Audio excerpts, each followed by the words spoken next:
A lot of times as artists and makers, we'll create pieces for clients.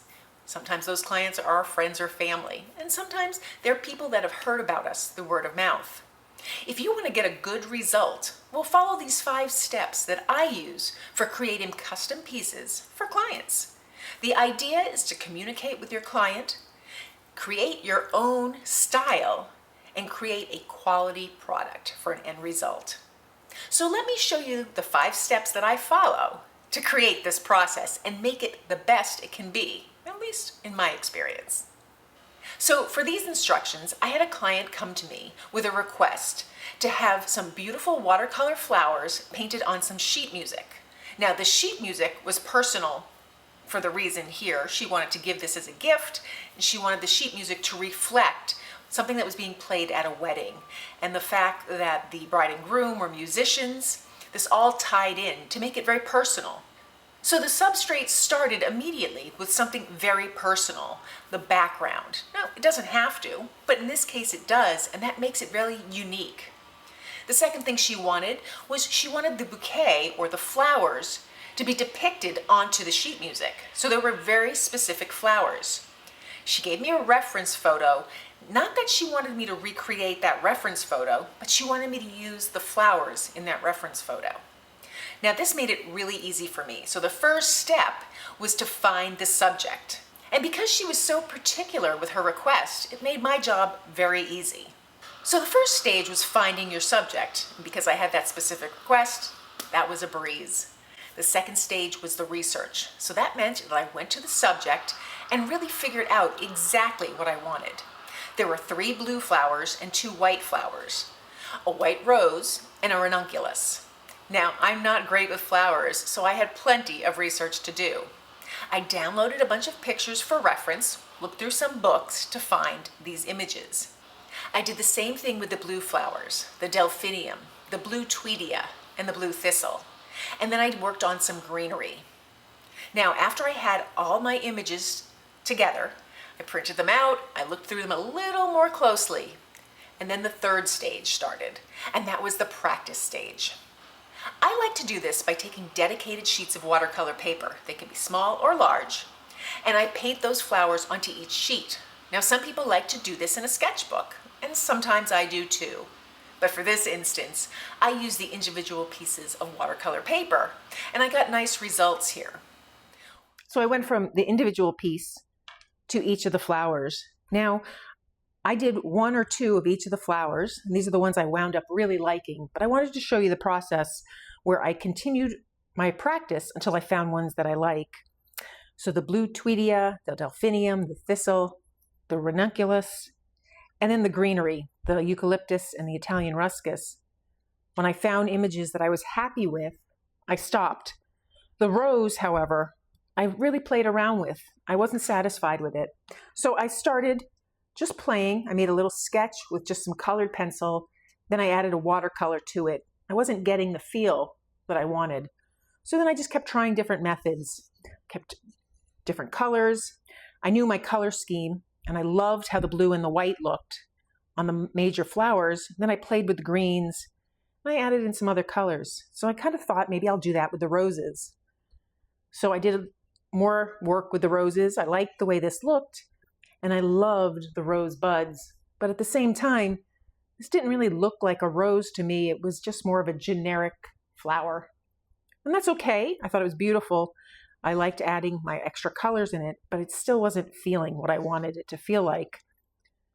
So I did a final sketch, and this was it. It felt right. As an artist, you're at your discretion to make it work for you. And the person that commissions it is trusting that you'll have that vision.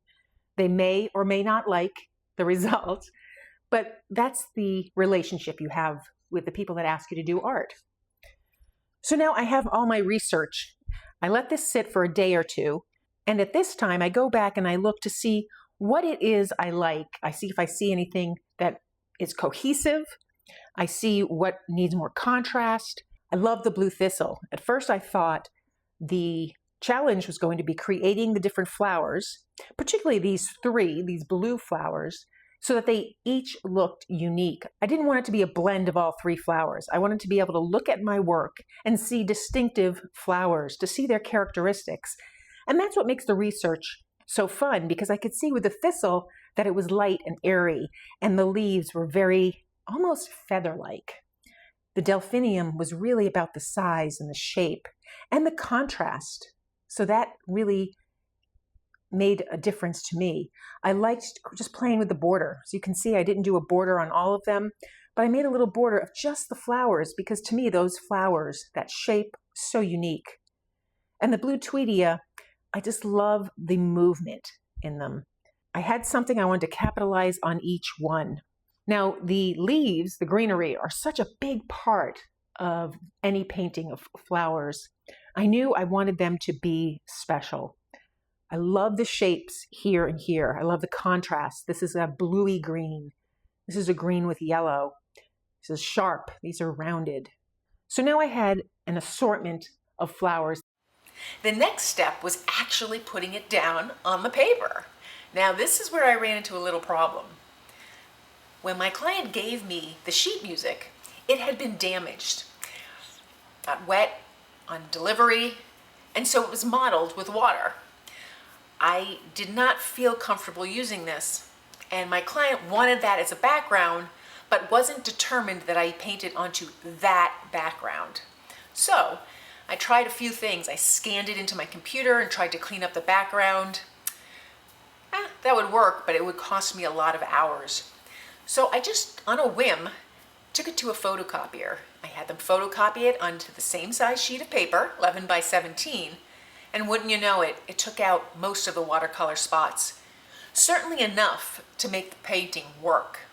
So that was wonderful. The next hurdle was that the painting was on a piece of paper, a piece of copy paper. And if you know watercolor, well, we'd have the same results we had with the water damage. So that paper had to be treated to absorb the watercolor, or maybe not absorb the watercolor. I used some trial and error, and I found watercolor ground. It's a little substance you can buy in a jar. It comes in different colors. And if you apply this to your surface with enough coats, you can use watercolor effectively. The paper doesn't bubble or warp or tear.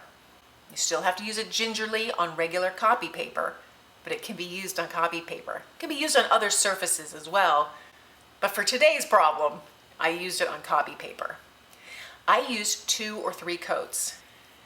Now, because I wasn't confident in this, I had to do a test. So 24 hours after my paper dried and cured, I had the dried ground.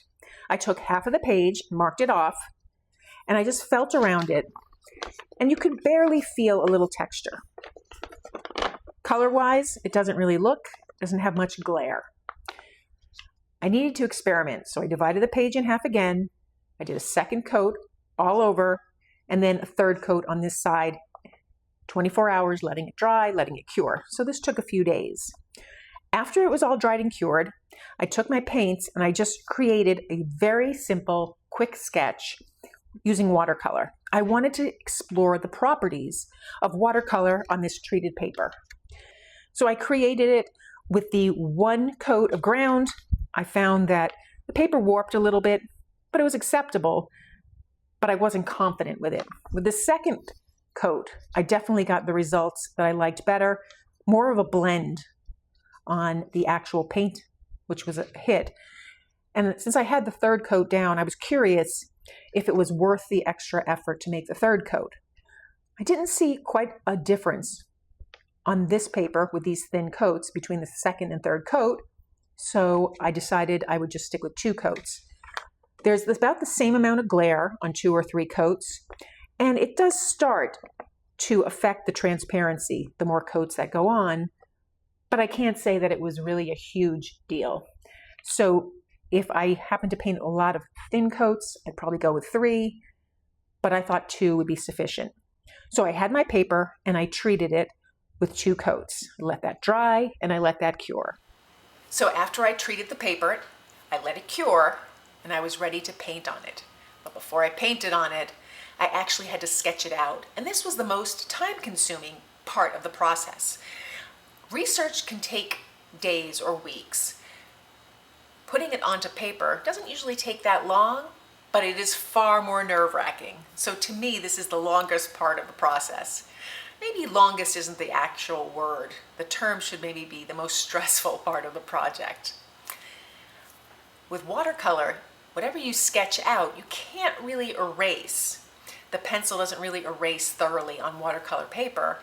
You can remove some of it, and I did not know how it would react to the watercolor ground.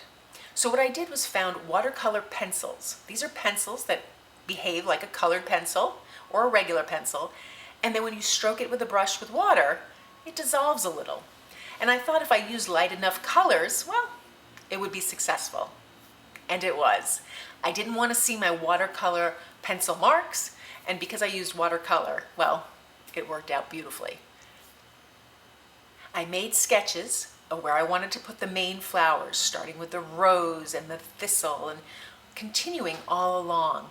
I had different stages where I just photographed how it looked at the end of that painting session. The key for this time, for me, was to let everything dry. Don't rush it. Because of the watercolor ground, I wasn't comfortable using a heat tool to dry it, so I just had to let it air dry. And so this process took a few days, working on it a little, letting it dry, working on it a little, and so on. When I was happy with how the flowers looked down on paper, I went back and I added a little here and there. And when I thought I was done, I let it sit. I had some fresh eyes on it the next day, and I looked at my painting and I added more. And I did this for about 2 or 3 days. I just wanted it to be perfect. That's how I roll. That's how I wanted it to be. I would send my client pictures along the way, just to give her an idea of not only what to expect, but if something wasn't heading in the direction she wanted, she could let me know at that point. Now, there is a point of no return with that. Once I get that sketch down, I don't have as much leeway to change things around. My options are to just alter it or to start over. So that's a decision you have to make.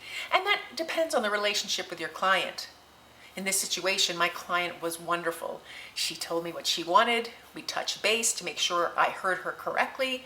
And then she gave me free rein to do what I wanted. And that is an absolute joy to work with. At the end, I had a great result that I loved. So the stages would be: look at the subject, do your research, practice, paint. And the final one is what I think really makes it look professional, and that's the packaging.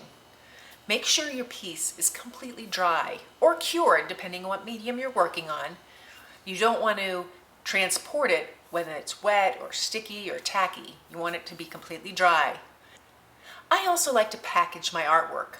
It's not an extravagant procedure. I buy clear plastic sleeves and I slide the painting into that clear plastic sleeve. I'll use a piece of stiff paper beneath it. In this case, I had a piece of watercolor paper that I cut down to be 11/17, just so it gave the sleeve a little bit of body. And then I took 2 pieces of foam board and I made a modified suitcase, just something so that my painting stayed flat and I could transport it to her quite easily. This way I knew that I got it to her in good condition, and she had her best chance of getting it home in that same condition. So this worked out well. Now, pricing your artwork is a whole different matter. That's a whole nother video. But I wanted to give you the steps of actually completing this project. It was very fun. I learned a lot, and I enjoyed working with this client tremendously. I do a few paintings a year. It varies, sometimes just a handful, depending on what's going on in my life, and sometimes I do dozens. Both are satisfying, but working with a client who knows what she wants and is willing to give me a little free rein, well, I think it produces an excellent end result. I certainly appreciated it, and she was very kind when she got the painting. If you have any questions, please put them in the comments below. If you have any experiences creating this and you think I missed a step, well, please put that in the comments below, because I'm sure that will help somebody. If you found this video helpful, please give it a thumbs up and be sure to subscribe. Thank you for joining me today.